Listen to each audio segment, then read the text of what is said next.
On a Business Roadshow today, we're featuring a delivery and errand service that specifically services rural areas in the country where mobility remains an issue. It's called Taxikel, and its founder, Ray Leonard Dumasig, joins us now to tell us more about their business model. Ray, good to have you on the Business Roadshow. Ray? Hi. Hello. Hi. Can you hear me? Yeah, perfect. Good afternoon, Ray. Now, e-commerce in the Philippines, the growth projection of this is estimated to reach $24 billion by 2025. And the e-commerce share of the Philippines right now in total retail is 5%. But here you are targeting the rural areas. I mean, what are some of the hindrances in the growth of e-commerce in those areas? All right. Just at the start, 52% of population in the Philippines actually live in rural areas, and up to 75% of SMEs are operating in rural areas. Now, the challenges are actually, digitalization of those SMEs, and also a limited financial structure for farmers, fisher folks, in which they can have access to probably loan on how they can operate or extend their runway on operating their business, and also some supply chain inefficiencies, which we can see that there's a lot of middlemen who actually get a lot of marks up, especially in selling to consumers. Those are actually the challenges that we're having in rural areas right now. And how does your platform, Taxikel, directly benefit rural entrepreneurs and producers? So with Taxikel, we help farmers to directly transact with consumers. So removing the intermediate, the middlemen, and making them, giving them a higher profit compared to what they're getting at the moment. Also, we're helping SMEs to actually put their product online without a cost on their end, and we're helping them on the marketing side. And how do you address issues like limited internet access? I mean, internet access is already a main concern in general for the Philippines. How much more, in the rural areas? You know what? Here in the rural areas, it's still, cash is king, and sometimes people tend to still use phone and social media and communicating. So one of our go-to-market strategies is actually focusing on social media like Facebook and Instagram. So some of our majority of our customers are actually more in placing their orders on our Facebook channel versus our website, because of how people like Facebook, and sometimes, and a lot of telco right now are offering free Facebook. So that's how we address connection issues here. And how about when it comes to digital literacy and also trust concerns in rural populations? I mean, when it comes to digital literacy, not everyone is still quite comfortable with using e-commerce platforms there.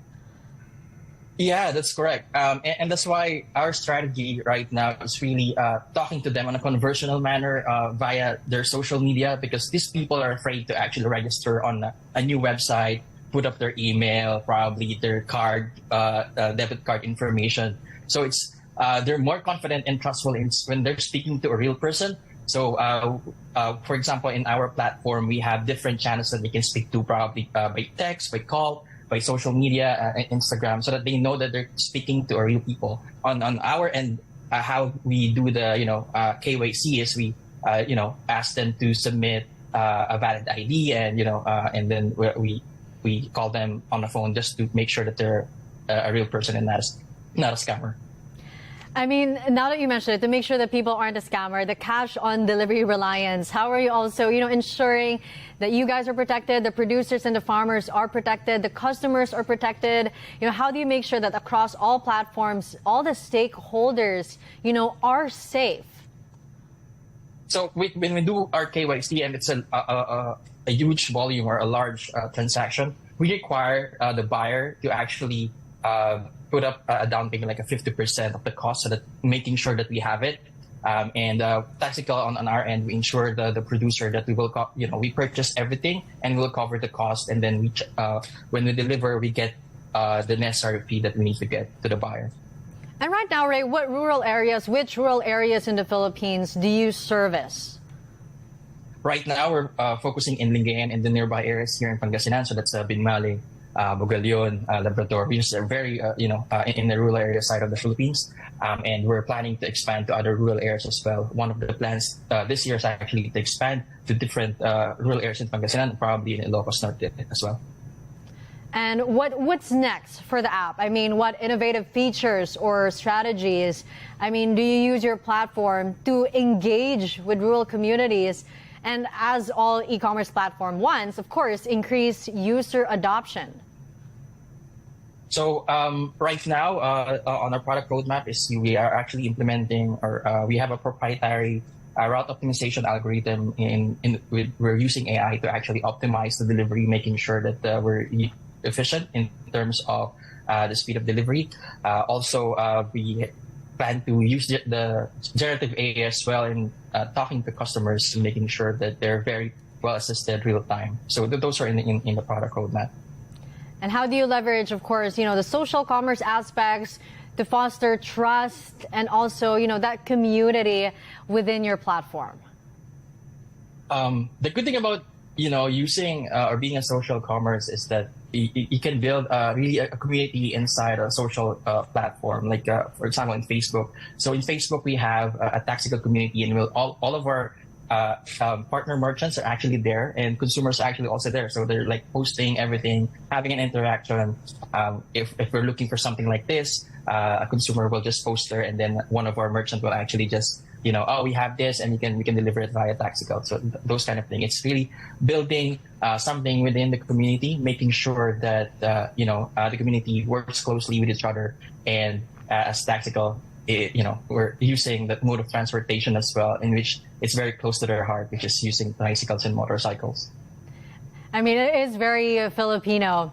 But looking ahead and looking at the industry outlook for 2024, do you see the same trends or emerging technologies shaping the future of rural e-commerce the same way it also is the same in urban areas? There's a huge opportunity because right now, as you can see, COVID made a huge difference. People from urban areas starting to relocate to rural areas because working at home is already a norm already, and people back then didn't realize that it's possible to actually work, go back to your province and then work. So there's actually a lot of opportunity. A lot of people are relocating in the province already, and based from the market study as well, that there's by this year we're actually looking at a growth of like a 13.78 annual growth on the e-commerce side. And come to think of it, as I've said, 72 up to 75% of our SMEs are actually operating in rural areas, and population-wise in the Philippines, up to 52% are living in rural areas. Ray Leonard Dumasig, founder of Taxikel. Ray, thank you so much for joining us. Thank you as well. Nice to meet you. Now, we're stepping aside for a quick break now, but stick around because when we return, we'll check on the local milkfish industry amid the dry spell affecting the country. Stay with us.